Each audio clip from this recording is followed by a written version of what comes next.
Let's talk about a basic income grant. Now, Social Development Minister Lindiwe Zulu yesterday launched the expert panel report on the basic income support for persons between the ages of 18 and 59 years of age. Now, the minister said that the report provides persuasive guidelines with which the country should respond to whether it is appropriate or achievable to extend the basic income support. Minister Zulu also said that the COVID-19 distress grant distributed by the department supported 6 million out of the 55 billion rand that was allocated for this particular purpose. Meanwhile, the National Treasury says that 46% of the entire population in South Africa currently receives social grants. And the entity also says that South Africa reaches an unusually high coverage for a developing country, making the situation unsustainable. So to talk to us more about this, we're joined by Oxfam Economic Justice Lead, Thembinkosi Dlamini, who speaks to us virtually. Thembinkosi, good to have you here on Morning Live. Welcome. Yes, good morning, and thank you for having us. And of course, you know, there's always a temptation to start at the end there, as it were, talking about the cost and the sustainability of a basic income grant. But let's just take a few steps back and start with a summary of yesterday's report and why it was important. Yes, I think the report is very much important to the extent that it provides us with data, which then tends to support any part of policy engagements that we are having as a country on whether to continue with the basic income support for unemployed people. So the expert report will also talk about the multiplier effect, which when you give unemployed people some money, they spend this money in the economy. And as such, part of the COVID-19 economic recovery package should come with ordinary people, the massive numbers of people having some income to spend into the economy so that even the businesses in South Africa will flourish. And what is Oxfam's view, just by the way, on this particular matter? Well, as Oxfam, we have always supported the basic income grant because it is one of those things that restores dignity on people.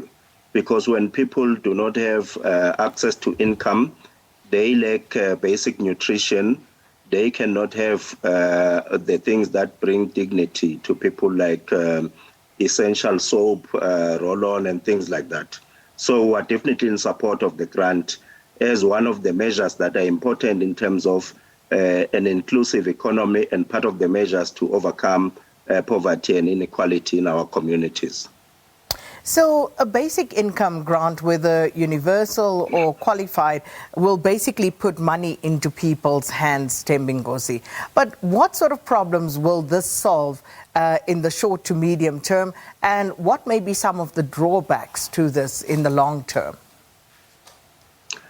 Well, the argument against the basic income grant is that it creates some level of dependency and that it becomes a burden on the economy. Well, at the end of the day, when we make policy choices, we have to look at the balance. So the balance between creating dependency as well as a huge burden on the economy, like the Treasury is saying 46% people are receiving grants, is maybe unsustainable. But we also know that when you give the 350 to people in the community, they inject that money into the local economy in the townships. And therefore, those businesses in the local townships will also grow and they will create jobs, which means over time we might see a reduction in the number of people who are receiving grants as it is. So it is an issue where we really need to carefully choose the path that we want to take, simply because we know that once we have inclusive economic growth, it will have some positive spin-offs, which will tend to benefit the economy overall and also resolve some of the problems that we've been having, such as the unemployment problem, the inequality problem, and the poverty problem. So when it comes to the unemployment problem, as an example, how is that going to assist us in this regard? Because Will this, as you pointed out, one of the criticisms against a basic income grant is that people will say that this will render people dependent, and some would even go as far as to say it will make them lazy because they know that there would be some money coming in from somewhere, and they would just depend on that forever and a day. But as far as the unemployment problem is concerned, how is this going to assist in that regard? Yeah, so what we were having is a problem of a shrinking middle class, simply because what we are having in the gig economy is people being shifted to more precarious jobs, jobs that are not secure, jobs that do not have that much in terms of benefits. So when you introduce the basic income grant, you give the people an ability to negotiate fair pay. That is perhaps what the capitalists do not like, in terms of when people have a 350 in their hand, they are able to go a little bit further in terms of kilometers of travel in pursuit of better job opportunities.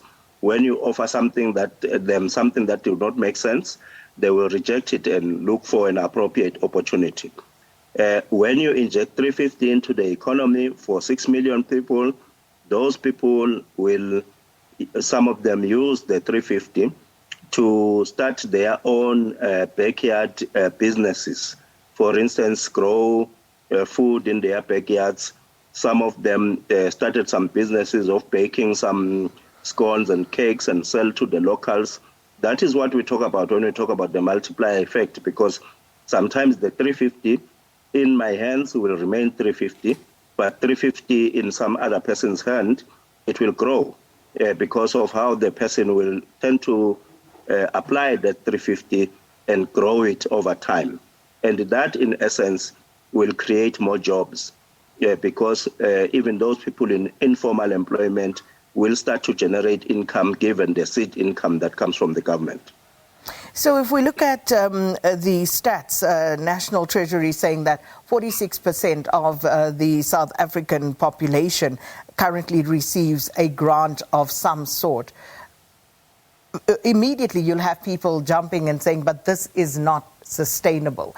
At what cost is this going to come? How long can you realistically carry on with this? So how do you respond to that?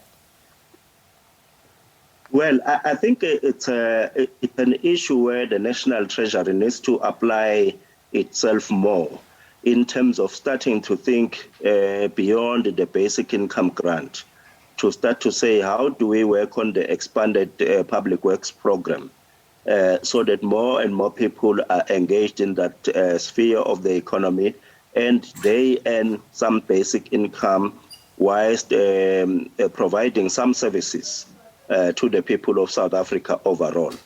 So it cannot be the one policy that resolves all of the South Africa's problems, but it has to be one policy that is applied alongside other problems. For instance, the National Treasury should invest in some form of grant support to businesses which are wanting to recover post-COVID-19. They should be looking at expanding, for instance, the Jobs Fund, where you look at promising business cases that can be supported by the state in order to be able to employ more and more people. Because in this gig economy that we are talking about, the jobs are shrinking. The benefit packages are also over time declining. So what is required is a lot of state intervention to be able to show up some businesses to start to perform as compared to declining over time, whilst at the same time looking at those avenues where people will be engaged in doing actual work as compared to just being actual recipients.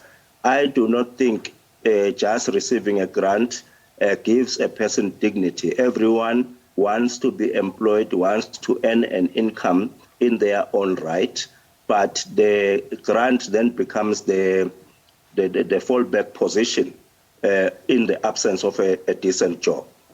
And to that point of a dignified life, just to look at what the minister had to say, Minister Lindiwe Zulu, she says, in light of the prevailing fiscal constraints, the government has to establish how legitimate this basic income grant is for people between the ages of 18 and 59 years old, while at the same time trying to give that dignity to those who do not have anything. Just with regard to a dignified life and in terms of how much this basic income grant would have to be. What is your view on that, Thembinkosi? Yes, I think we have taken the position that the basic income grant should be in the region of 1,500 rand as something that should cover the basic necessities of a person, in terms of housing, in terms of the nutrition requirement, in terms of the other non-food items that people need. Of course, we know that the basic income grant, including all social security, is a constitutional imperative. So it is a legitimate expectation of the people that when they fall through the cracks, the government will intervene. We also do believe that it being a constitutional imperative, there should be that element of progressive realization of the right to social security, which means the government might not want to immediately go to the 1,500, but rather over time, they need to show that they are making some improvements to the benefit package in order to ensure that people are able to meet their basic needs. Another issue is, of course, that of corruption, Thembinkosi. In 2019, Oxfam released an inequality report, and the opening words from that report, I quote, "Our economy is broken with hundreds of millions of people living in extreme poverty, while huge rewards go to those at the very top," unquote. Now, fast forward, COVID-19, we've seen corruption, scaling new heights, as it were. How does one then, get your head around this? How does one go forward with any sort of confidence that even when you implement something like the basic income grant, that, the government will be able to administer it with the least amount of corruption? Yes, you are very correct. We need to focus on the corruption at the top. Because when the corruption on the top happens, there's so many billions of rands that disappear without being accounted for. Whilst we need to put in place the grant system in such a way that it is quick and easy for people to apply for the grant, and then they get the grant to flow so that it supports the people to be able to have dignified livelihoods. Whilst there is a process alongside the implementation to ensure that there is the weeding out of those beneficiaries that are not deserving, people who are already earning an income. What we must remember is that there is the element of transaction costs. Whenever you try to tighten the screws so much in terms of determining who qualifies and who does not, and determining who should be dropped off the system because they now earn an income, it increases the transaction costs. It requires more people to implement and monitor the implementation of the grant. So again, there we need to have a proper balance to say, well, if someone is earning 350 and is getting some remittance from somewhere, they will spend the money at the shops. And as government, we are going to recoup 15% through the value-added tax system anyway. So it's not such a thing that we should go all out to ensure that it does not happen at all. But there should be a reasonable level of certainty to say the system that we are implementing is such that at some point, people who are cheating the system will be caught out and they will be weeded out of the system. Also concerned, and I'm reading through some of the comments coming through on our Twitter feed, because this is our question of the day, also asking our viewers to apply their minds to this whole situation. And some people are saying they would support it, provided that you receive something like a card, perhaps, that would not swipe at liquor stores and things like that. So people are concerned about the abuse and misuse of this money. And a very important point made here as well about the scourge of drug abuse, substance abuse in our society. How do we then prevent, let's say, if the 1,500 Rand you're talking about, Thembinkosi, that's the basic income grant, how do we prevent people from just splurging that money on, their next hit on drugs? Well, we have to always assume when we implement the social security system that people have their own best interest at heart. We cannot, again, going back to the issue of transaction cost, we cannot have a system that polices people all the time how they use their basic income grant. The policing of people will increase the transaction cost and therefore erode the grant in the hands of the people. In the past, for instance, we used to give food hampers and packages to people, and then they would still go and trade those at far, far less than the value of those goods in order to get alcohol and other illicit substances. So I would certainly say, let us trust the people to make the right decisions over time with the money that they get from the state, in as much as the bigger majority of people who have jobs and earn an income, they apply that income to the basic needs of their families. And if there's a little bit extra, then they indulge in the other substances that they want to indulge in. Thembinkosi, thanks so much for your input this morning. No doubt a subject that South Africans will be discussing at great length as we move forward in trying to make this particular decision about a basic income grant for South Africans between the ages of 18 and 59 going forward. And Thembinkosi is, of course, Oxfam's economic justice lead and discussing matters of socio-economic nature as the country continues to deliberate on the feasibility of a basic income grant for people between the ages of 18 and 59 years of age.